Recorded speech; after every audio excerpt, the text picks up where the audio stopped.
A fraction is inherently made up of two numbers. If the numerator and denominator have a common factor, that means that the fraction is not as simple as it could be because it contains factors that could have been canceled. For example, if you have the fraction 12 over 42, you know it can be simplified because 12 and 42 have common factors. The way most people would probably try to simplify 12 over 42 is by noticing that they are both even numbers, which means that they have a common factor of 2. So you could divide both the top and the bottom by 2 to get the new equivalent fraction 6 over 21. That is simpler than 12 over 42, but it's not as simple as the fraction could be, because 6 and 21 still share a common factor of 3 that can be canceled. But what if right at the beginning of the problem, you knew that the greatest common factor that these numbers shared was 6?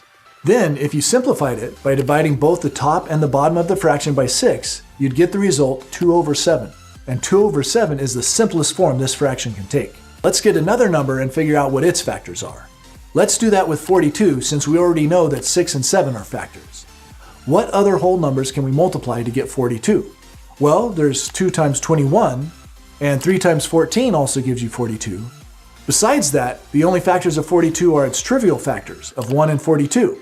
So let's put all of those factors into another factor list. Now, when we put these two factor lists next to each other, do you notice anything? Yep, there are several numbers that are common to both lists.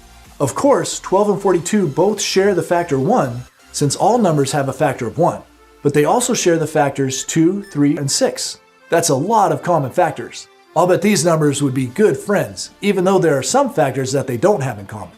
But now we can ask, what's their greatest common factor? Yep, that would be the number 6 because it's the common factor that has the largest value.